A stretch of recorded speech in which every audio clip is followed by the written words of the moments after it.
Hello everyone, welcome back to my channel. In today's video, we will discuss about the third part of IELTS speaking exam. You can watch videos of speaking test part 1 and 2 on my channel. Before we continue, don't forget to subscribe and share. Now let's start the lesson. IELTS speaking exam part 3 takes 4 to 5 minutes. The examiner will introduce a new topic, which is usually related to the topic you discussed in part 2, but more abstract and requires more in-depth discussion. The topic in Part 3 is designed to test your ability to think critically, analyze ideas, and express your opinions in a more complex and nuanced way. For example, if the topic in Part 2 was, "Describe a place you have visited," the topic in Part 3 might be, "How does travel affect our perception of different cultures?" Or, "What role does tourism play in the economy of a country?" Or, if your topic in Part 2 was a time when you were late to meet someone, then in Part 3, your question may be about punctuality, friendship, or socializing. So, there may be some connection between the topics in Part 2 and Part 3. They are not exactly the same topic. The questions will be general, so the answers should also be general. Now, let's have a look at the sample conversation of IELTS speaking test, Part 2 and 3. First, you will be given a topic in Part 2. Then in Part 3, some questions will be asked related to the topic of Part 2. Let's start the conversation. Describe a skill you have learned that is useful. Points to cover. What the skill is and how you learned it. Why you decided to learn this skill. How it has been useful to you. One useful skill that I have learned recently is public speaking. I decided to work on this skill because I realized that being able to communicate effectively in front of an audience is crucial in both professional and personal settings. Whether it's giving a presentation at work, speaking at a social event, or even just expressing my ideas clearly in a group, public speaking is a skill that can make a significant difference in how I am perceived and how successful I am in various aspects of life. I started learning public speaking by joining a local debate Clun Rostrum, which is an organization that helps people improve their speaking and leadership skills. At Rostrum, I practiced giving speeches on various topics in front of a supportive audience, and I received constructive feedback on how to improve. Additionally, I watched a lot of TED Talks and read books on effective communication techniques to further enhance my skills. I also dedicated time to practice by recording myself speaking and reviewing the recordings to notice any areas where I could improve, such as my body language, tone, and pacing. This skill has been incredibly useful to me in numerous ways. For instance, at work, I was recently asked to present a project proposal to senior management. Thanks to my public speaking practice, I was able to deliver the presentation confidently and persuasively, which helped me secure approval for the project. Beyond the workplace, this skill has improved my networking abilities at professional conferences, where I've had to speak with people from different industries and present my ideas succinctly. On a personal level, I've found that I'm now more comfortable engaging in conversations at social events and even leading discussions. Overall, learning public speaking has boosted my confidence and opened up new opportunities for me. It has helped me gain recognition at work, build stronger relationships in social situations, and even take on leadership roles in various projects. I would highly recommend others to work on this skill as well, as it can be incredibly empowering and beneficial in many areas of life. Mastering public speaking doesn't just make you a more effective communicator. It makes you a better listener, more empathetic, and more aware of how your words impact others. Now let's move towards sample conversation of Part 3, where you will be asked questions related to the topic of Part 2. Why do you think public speaking is important in the modern workplace? Public speaking is essential in the modern workplace because it allows individuals to communicate ideas clearly and persuasively. With globalization and the rise of remote work, presentations and speeches are often the primary way to share information across teams.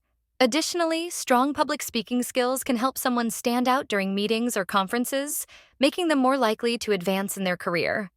The ability to present ideas confidently also boosts teamwork and collaboration. In your opinion, Can public speaking skills be beneficial in social situations? Why or why not? Yes, public speaking skills are definitely beneficial in social situations.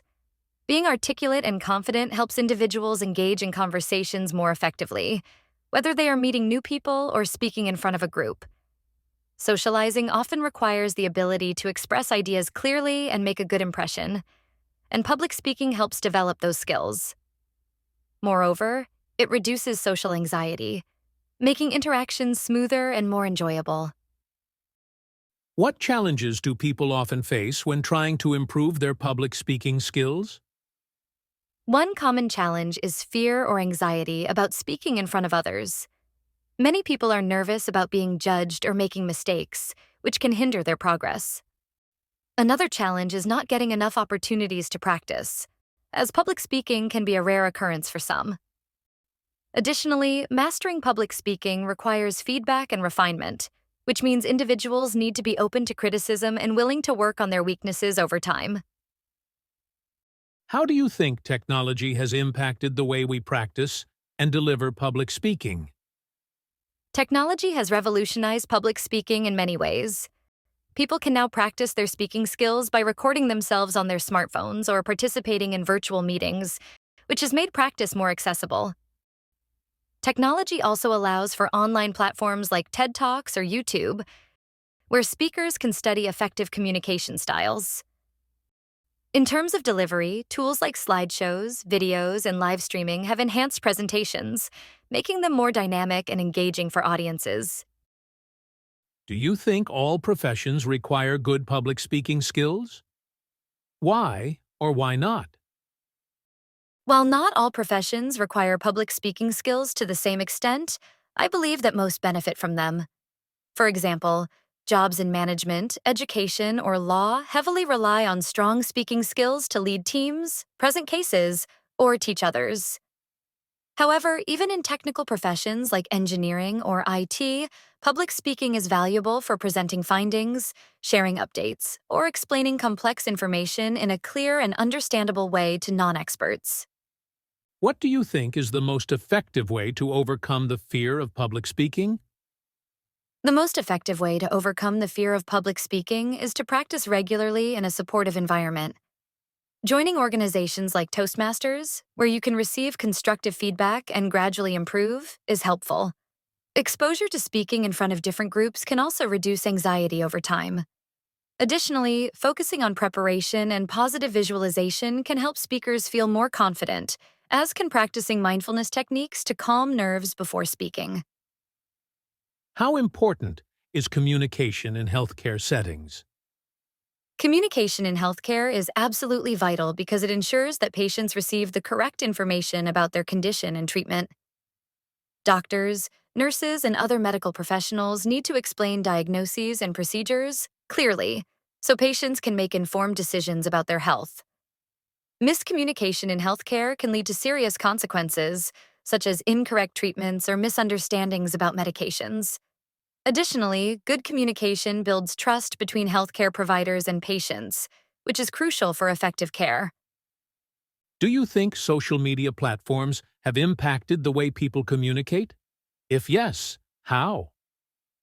Yes, social media has significantly impacted how people communicate, both positively and negatively. On the one hand, it has made communication faster and more accessible, allowing people to connect globally and share information instantly. On the other hand, it has reduced the need for face-to-face interactions, and sometimes the quality of communication suffers, as people might rely on short messages or emojis to express complex emotions. Moreover, social media can lead to misinterpretations, as tone and body language are missing in written communication. What role does body language play in effective communication?